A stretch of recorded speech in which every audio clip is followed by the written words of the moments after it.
Ooh, some of you just didn't pay attention because you're like, I know everything. What's something that was new on this page? Number 6. Number 6, the max-min inequality, but even more than that, because that's kind of like EVT, extreme value, / MVT / MVT for integration. Number 6, kind of we've seen before in some variation. But what was new? Domination. Number 7. That sounds exciting. And now my ones who didn't write down notes. Sucks to be you. So here we go. Our Chapter 6, Section 2, let's grade. Our Chapter 6, Section 2, let's grade. Number 4. Ooh, look it. It's just a definite integral. And this is one of those ones. Oh, it does say partition. It does say partition, but the best way, at least as far as us conceptually thinking about it, is number of rectangles. The partitions are going to infinity. How much we're partitioning the subinterval up into. Anyway, this word partition, you didn't need to write it, definitely, but just kind of reminding you, partitions as n goes to infinity. Number, Yeah, we're grading 6.2, right? The one that we did last night? Yeah. Okay. Number 12 is 4. Number 18, all you had to do was graph. See, it's a triangle. 1/2 base times height is 1. Number 26. Now, some of you would have just anti-derived and plugged in, but technically this was before antiderivatives plugging in. This is a line. You could have made a trapezoid. 1/2 base is b minus a times height 1 plus height 2. Number 38. Oh, you can find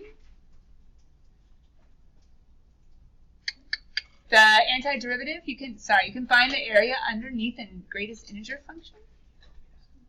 Wait, hold on, pause. You weren't doing the greatest integer function. This isn't the int, like the step function. This is, wait a minute. Did anybody get confused when they were grading in the back? Did any of the odds show this nint?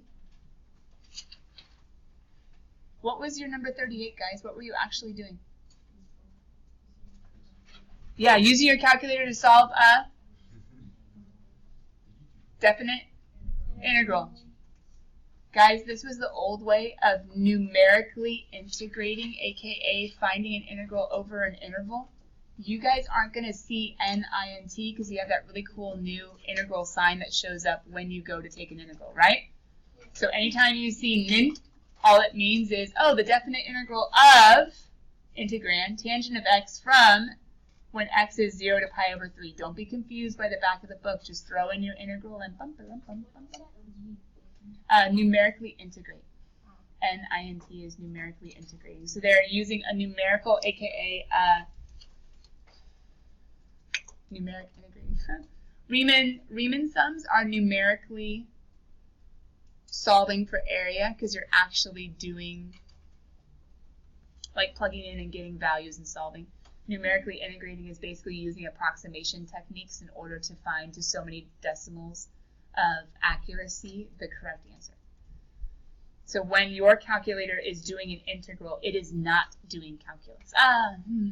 It's doing applied calculus, but it's not anti-deriving, plugging in b, plugging in a, because it would be impossible to program in every possible antiderivative to what a user could get. That's impossible. There's like that huge book of integration tables. Like there's a huge book of integration rules. We only learned like a handful last year. There's a huge book that like actual applied mathematicians would use. Yeah. So anyway, it's numerically doing it. It's using data points. It's not using algebraic functions. That was way more than you need to know. Number 46, true. That was fun. Number 48D, number 50A. Okay, any questions on homework section 6.2? AJ, were you confused? Did we ever grade 6.1? We did, right? Yeah, we did. Okay. I was just making sure, because in pre-cal, like honors pre-cal, for some reason we didn't grade like 3 sections of homework. Okay, which one? 18? And then are there any that we need to go look at? Any odds or evens? No confusion with the back of the book, or didn't know what they were asking. Or... Sweet, let's go tackle 6.3 then. Here we go. We only have until 11:25. That gives me 15 minutes. Woo! And homework is due tomorrow. Wait, what? Here we go. Let's go play. Homework questions going once, going twice. Sold. Yeah. Oh, We can still submit it on Google Classroom and then check out the video for grading and stuff. Yeah. I think the next section you guys have a couple days for, but not section 6 point. Oh, sorry, this is honors pre-cal. You don't want that. You want this. Woo! All right, we have lunch next. That is so weird. Here when? Oh yes, yes. Okay. So let's check really quickly. Let's see. We know the AP loves to use this additive one, whether in splitting apart or putting together, especially in the concept like 1 and 2, 1 and 2 are true, 1 and 2 and 3 are true. Those sorts of things. They love to bring in this negative and then flip the bounds, and they force your hand, right? We know that. They give us like F's or G's or H's and clues, and we have to figure out what's going on. So just be aware. You should know that constant one. That's super easy, including a -1. Addition, subtraction, we can split up. So let's zoom in real quick on the 6 and 7. That's where it gets a little bit more exciting. Number 6, do you guys see that they're basically just giving a range for that MVT, right? So maximum inequality, how does this make sense? Wait a minute. Hold on, this isn't F of B minus A. This is minimum of F, whatever that is, times B minus A. Hold on, what's in this? What's this referring to? That's a base, and that's a height, and that's a base, and that's a height. Aren't these just saying that the actual area is going to be in between a lower, okay, this marker is way too thin, hold on, lower rectangle, and then upper rectangle? Does that make sense conceptually?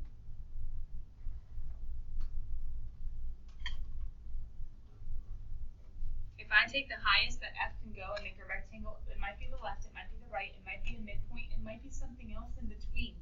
If I make a rectangle with the highest that F goes, and I have that totally overshadowing this curved area, and then if I take a rectangle or make a rectangle of the minimum F can go, of course the actual is going to have to be in between the lowest and the highest. Okay, that's kind of cool. Huh. So I could know a range for every area without even doing any rectangles or Riemann sums or trapezoids or anything crazy. That's what number 6 is talking about. And basically, I think we could use IVT for that, couldn't we? Like as a justification or as a proof as to why that's true. Because if you have your lowest rectangle area, if you have your highest rectangle area, and then if you have a continuous function, all the areas in between, well, I'm going to have to pass through the perfect one at some point. It's kind of like an IVT behind that one. And then what's going on with domination?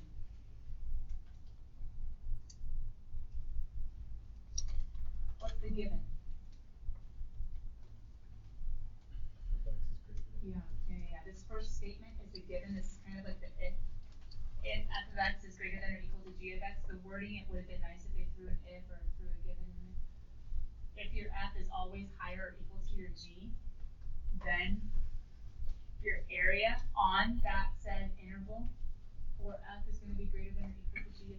F is always going to dominate. And one application of that is if f is always above 0. So if your curve is always above 0, then isn't that area going to have to always be positive? Only when the function dips below 0 do we start incorporating, like Ryan was saying, the area, but we assign it a negative.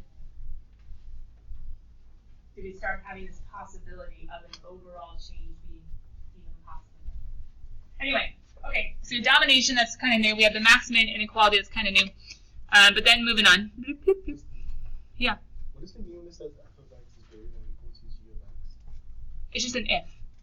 So like on an AP, don't they sometimes give you clues like f is equal to g or g is f's inverse or g is equal to 3h of x? So they give you weird clues. So the f greater than or equal to g just means that f's y values for any given point are always higher than g's y values. Yeah. Sorry, I understood that you actually wanted to know. Fine. Not why it's there. Digging deeper. So what would happen if you go from A to B and B to A? How could you rewrite that? Integral from A to A. The integral from a to a of f of x dx. Right? Because I was thinking about how, like, You can do it a couple different ways. So one way is to flip it, right?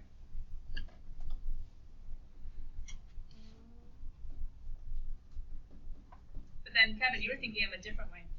This is using the property of flipping the bounds, making it a negative. Kevin was thinking of the, what's it actually called? The transitive property? Something like that? Can I read the later one? From A to B and B to A, isn't that from A to A? Yeah. So you could have also thought about it. What's the additive? The additive, there you go, thank you. And A to A is also 0. So either way, think about going forwards from A to B and going backwards. They have opposite signs, right? So if you're looking at a graph and you're trying to think of the area from A to B, that just assigns to the area a positive sign, or I should say keeping it the same as it naturally is, because you're going to have aboves and belows. But if you're going backwards, you're going to have to flip the sign. It's important. They give you graphs from time to time with areas, and they assign different regions to have different areas. So, oh, this is much more AP. All right, ready, set, have fun, go. Ready, set, have fun, go.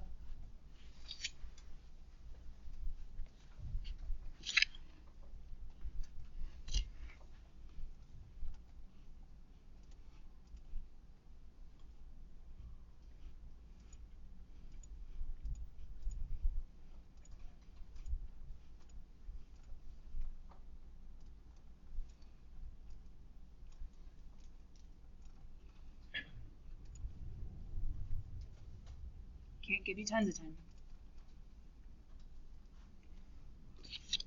But do you have your clues?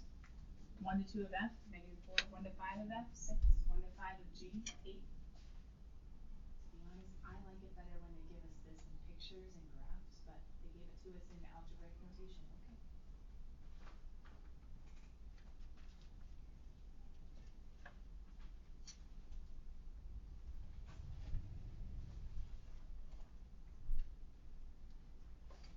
Okay. Bless you. You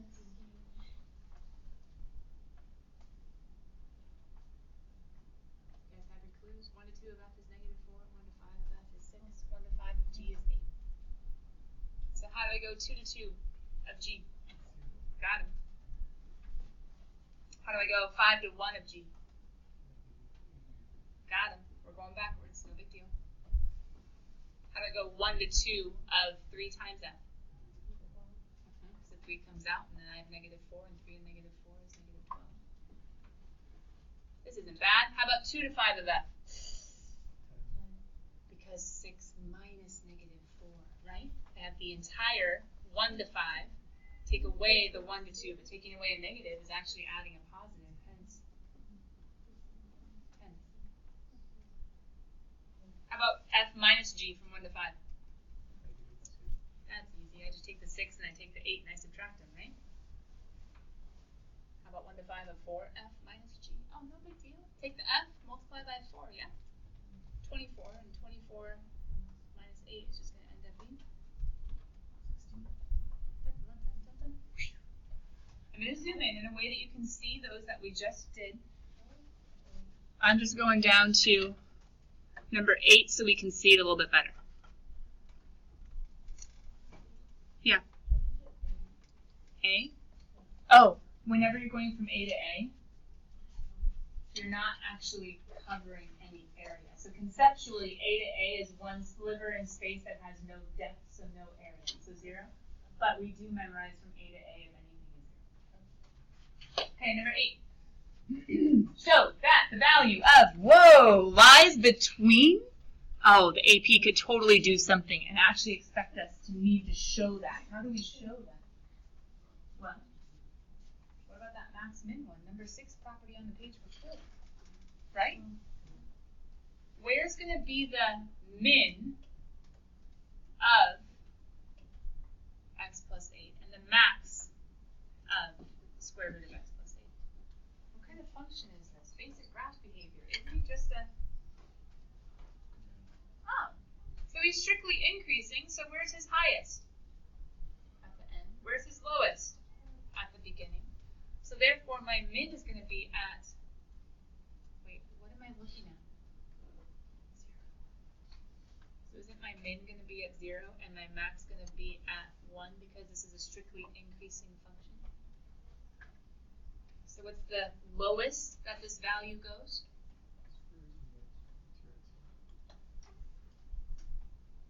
Root 8, which is the same thing as 2 root 2.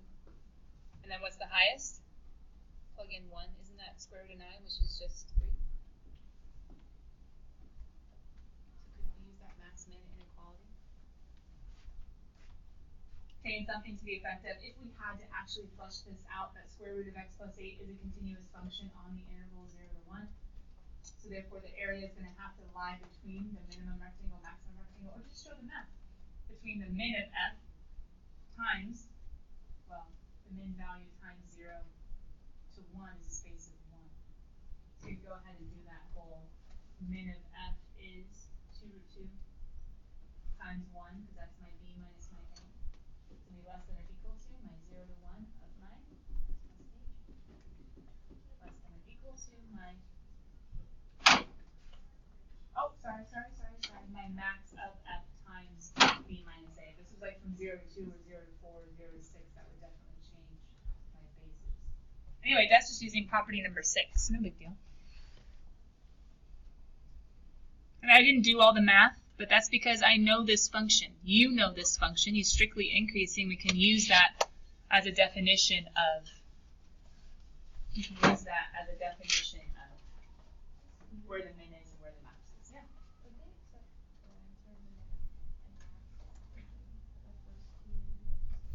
Sadly, no, because you would need to show base times height that you were actually finding the rectangle.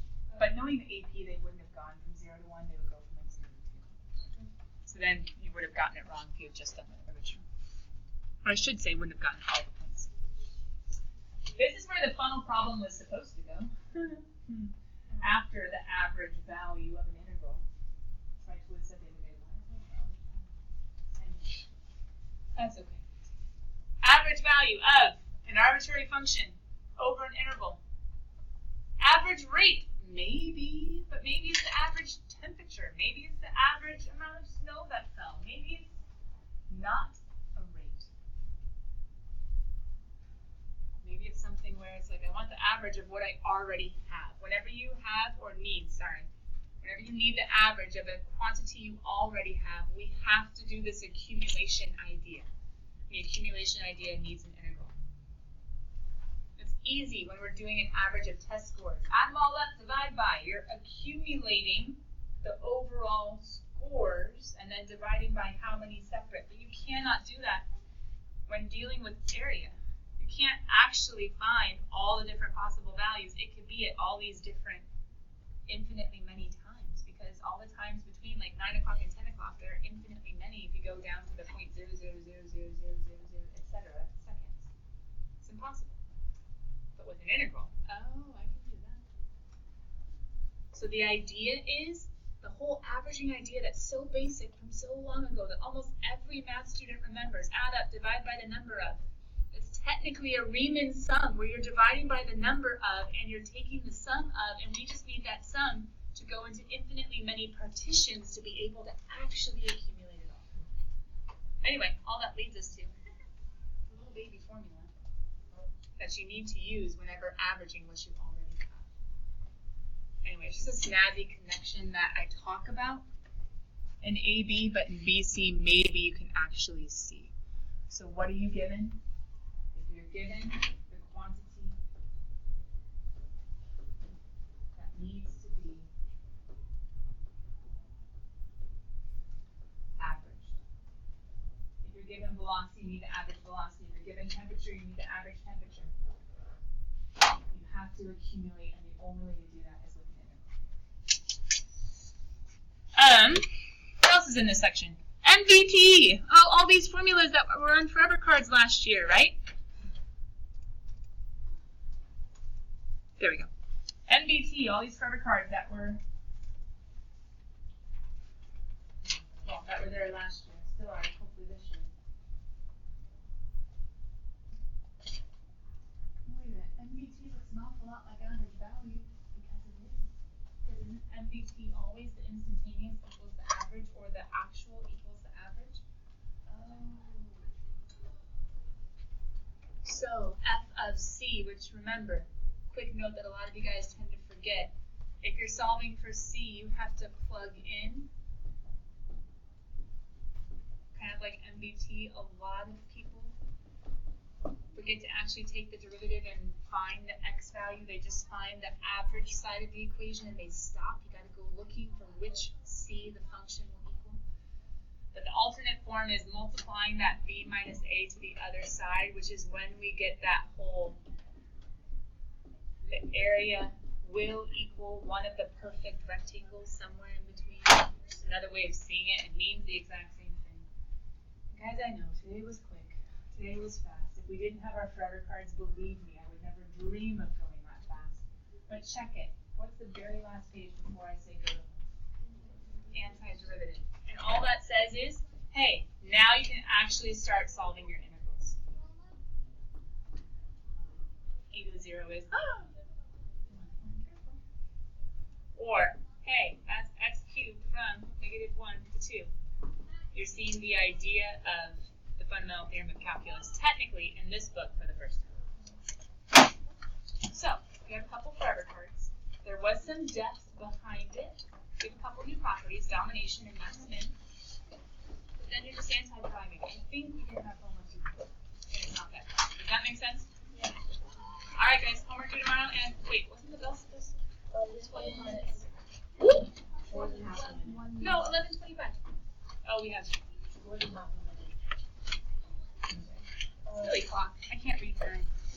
Do you guys want to take a picture of the assignment for tonight? I think I have it. What? Ready for K-pop? Do you want a picture? K-pop comes today. K-pop! K-pop. K-pop! Wait, really? Wait, homework 21. That's the one you guys already turned in. Ah! Yeah. You need homework number 22. Yeah, but we go to. But if that's tomorrow. Here's the question. Would you guys have played silent and hope that I never figured out that it was Why not is it on? happening tomorrow? Take a picture. There he is. I'm putting the due date for tomorrow as we speak.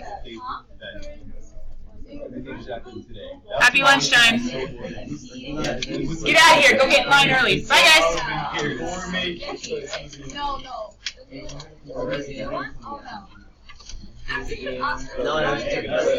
yeah. I know. So, senior. Let me finish the story. No. I would have let you keep it.